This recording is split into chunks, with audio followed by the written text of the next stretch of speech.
Glomerulonefritis ini adalah penyebab 25 sampai 35% gangguan ginjal atau bahkan gagal ginjal pada anak.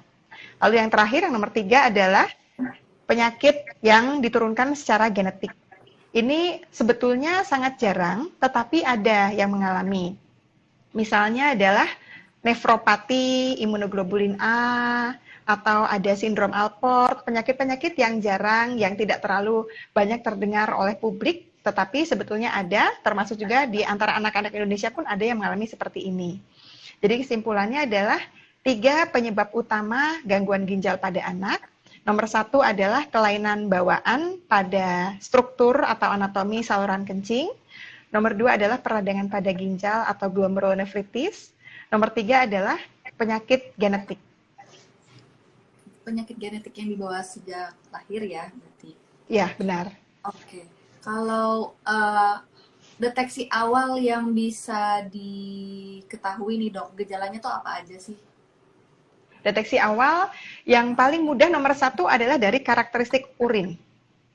Karakteristik urin, jadi kalau urin normal itu kan dia bahwa dia warnanya kuning jernih, artinya cenderung kekuningan atau bening. Sedangkan kalau misalnya pasien-pasien yang mengalami gangguan fungsi ginjal itu bisa terjadi bahwa satu, warna urinnya itu berbeda. Warna urinnya bisa terlihat lebih pekat, atau warna urinnya kuning tua atau bahkan coklat. Kadang-kadang bisa kemerahan, atau bisa juga merah tua hingga kehitaman. Itu bisa. Bisa juga urinnya itu dia tidak seperti urin normal karena dia banyak mengandung buih atau urinnya terlihat seperti berbusa. Gitu. Lalu kelainan lain bisa juga mengenai pancaran kencingnya. Jadi kalau aliran kencing harusnya dia mengalir lancar, tidak terputus-putus, tetapi pada pasien-pasien dengan kelainan fungsi atau kelainan struktur, dia bisa mengalami kelainan pancaran atau aliran urin. Dan yang kedua, selain urin itu bisa adalah dalam bentuk bengkak. Orang biasanya menyebut, kalau kita suka membaca di website, itu dia menyebutnya sebagai edem atau edema. Bengkaknya itu bisa di mata, bisa di wajah, kelihatan di pipi, atau di kaki. Di kaki, baik di kaki bagian atas dari telapak kaki, ataupun pada bagian area betis. Itu adalah yang sering. Berarti anak gemuk belum tentu sehat ya dok?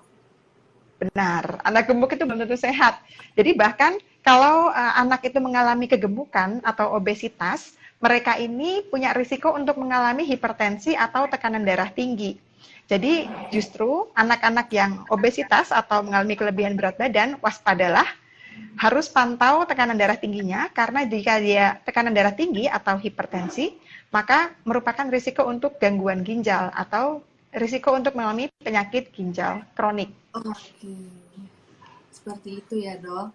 Oke, kalau misalnya nih dok, ada gejala dari yang disebutkan oleh dokter nih, seperti mungkin di bagian urinnya terlihat kurang baik, seperti yang sebelumnya sudah dokter jelaskan nih. Pemeriksaan apa sih yang harus dilakukan nih sebagai parents untuk penegakan diagnosis nih dok?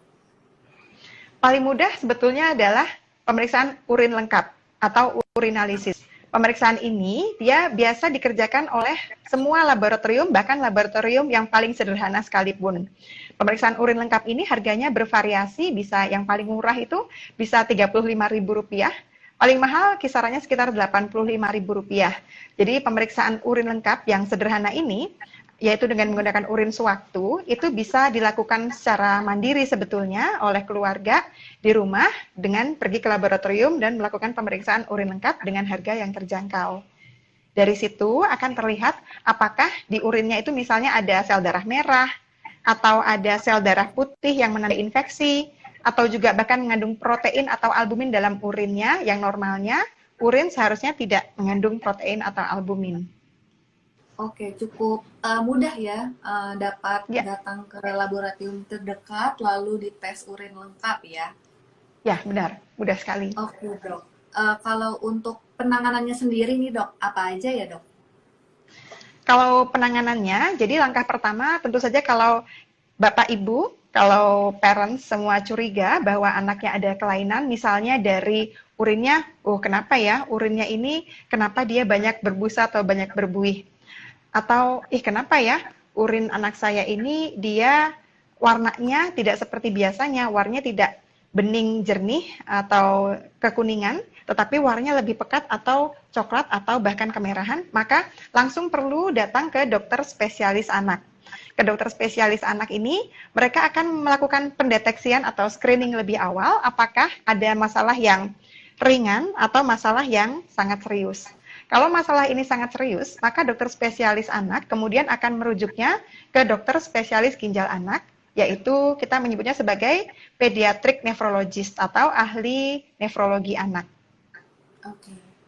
Oke nih dok, berbicara soal batu ginjal nih ya dok. Si kecil tuh beresiko memiliki batu ginjal nggak sih? Wah, ini pertanyaan yang bagus sekali Mbak Shelby. Jadi mengenai batu ginjal atau batu saluran kemih ini, selalu ada risiko pasien anak mengalami batu saluran kemih. Tetapi memang kalau kita menyimak pada orang dewasa, terutama dewasa pria ya, itu lebih sering mengalami batu ginjal atau batu saluran kencing. Sedangkan kalau pada pasien anak dibandingkan dengan pasien dewasa yang banyak sekali kejadiannya, anak itu sebetulnya jauh lebih sedikit. Tetapi bisa. Bisanya itu adalah satu, bisa dia timbul spontan atau idiopatik, jadi tanpa penyebab. Artinya tanpa penyebab, tanpa ada faktor genetik, tetapi dia mengalami batu saluran kemih, itu bisa. Tetapi kemudian pada umumnya pada kondisi ini, kalau batunya kemudian sudah dihilangkan, atau sudah dikeluarkan, atau sudah di-remove, maka dia pada umumnya tidak berulang. Tetapi ada pula kelainan yang jarang, yaitu penyakit genetik. Penyakit genetik itu, dia bisa menimbulkan batu saluran kemih. Tidak hanya di ginjal saja, tetapi juga bisa di ureter misalnya. Artinya di sepanjang saluran kencing dari ginjal sampai ke bawah. Bisa juga di batu di bladder atau di kandung kencing. Dan yang seperti ini, kadang-kadang itu dipengaruhi oleh penyakit genetik. Penyakit genetik dalam hal ini misalnya mempengaruhi kadar kalsium dalam urin atau kristal-kristal dalam urin. Jadi kesimpulannya batu saluran kemih, iya bisa terjadi pada pasien anak, namun memang angkanya dibandingkan dengan kalau pada pasien dewasa, dia akan jauh lebih sedikit. Walau jarang terjadi, memungkinkan ya dok untuk anak mengalami sakit batu ginjal? Betul, sangat memungkinkan. Oleh sebab itu terkait dengan kemungkinan batu saluran ini Mbak Shelby, jadi sarannya adalah semua anak itu dia perlu mengonsumsi air dalam jumlah yang cukup. Jadi misalnya nih anak usia 1 tahun, berat badannya 10 kg, maka sebaiknya dia minum cairan itu minimal adalah 1 liter per hari minimal. Atau misalnya anak usia misalnya 6 tahun, berat badannya 20 kg, maka idealnya dia minum air adalah 1,5 liter per hari. Jadi masalahnya airnya disesuaikan berat badan ya dok? Betul sekali. Jadi jumlah liter air yang perlu dikonsumsi oleh seorang anak itu dia tergantung pada berat badannya. Makin besar atau makin naik berat badannya, maka dia perlu minum dalam jumlah yang lebih banyak. Demikian pula kalau anak ini sangat aktif, kan kadang-kadang anak sekolah dia olahraga gitu, atau dia banyak beraktivitas, terutama di cuaca yang mungkin panas, jadi banyak terjadi penguapan dari cairan tubuh, maka pada saat itu dia perlu air yang jauh lebih banyak. Jadi maksud saya, misalnya dia standar 20 kg, minum airnya minimal 1,5 liter per hari, maka karena dia banyak beraktivitas olahraga di udara panas gitu, maka dia perlu menaikkan konsumsi airnya bisa sampai dengan sekitar 20-25%. Jadi mungkin dia memerlukan air bisa 1,9 liter per harinya. Begitu. Dan si air ini penting, karena kalau misalnya kita minum air banyak, kemudian produksi urin banyak, maka akhirnya tidak terjadi banyak pengendapan kristal. Karena pada sebagian kasus, terjadinya batu saluran kemih itu terjadi adalah karena pengendapan kristal sesungguhnya. Jadi